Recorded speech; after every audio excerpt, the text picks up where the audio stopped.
we have Avery Bradley talking about wanting to be the most improved player. Let's get into that. That's the next topic on our list. Can he do it? Can Avery Bradley be the most improved player? We talked about it last week. You know, if he lives in the corner and drives and goes back door and really attacks more, then he can do these things. But is he going to do it well enough in this on this team, in this system, to be in that mix for most improved player? I'd be very surprised. And not because I think he's going to improve. I think he's improved every year.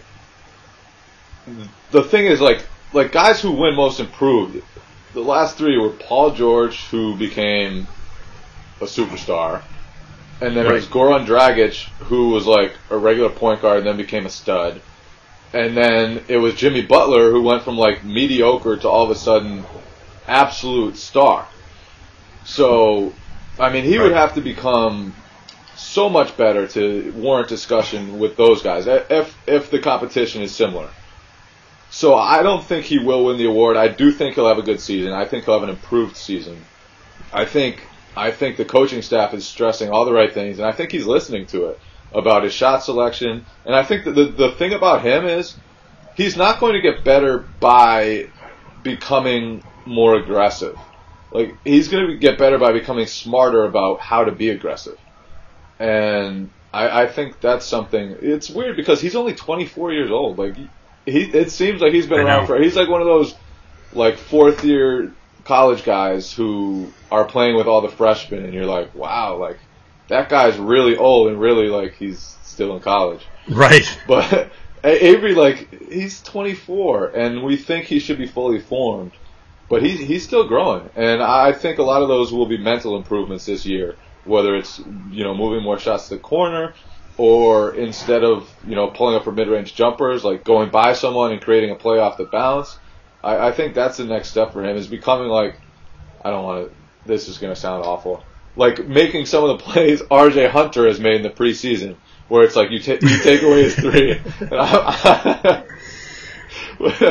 Oh, R.J. If Avery Bradley can just become R.J. Hunter, we're fine. R.J. Hunter, the god. Yeah, but like those plays where they take you off the three and you just get into the middle, make a play, a little dump off, things like that. That would be a huge difference, and he's capable of that. He hasn't shown a lot of it, except in spurts. And so I think it's those mental improvements that will really help him get better this year. And I do think he'll get better, but most improved seems like a stretch.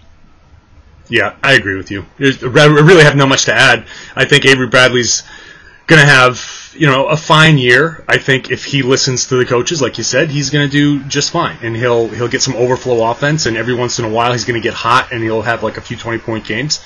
But yeah, there's no reason to think he's going to become a superstar and make so much of a leap that he's going to win any kind of awards. I think if he wants to go for any kind of award, he should just focus on the Defensive Player of the Year. That's the award I want him to win, and I want him to become, you know, go back to that tenacious defender, and that's it. So.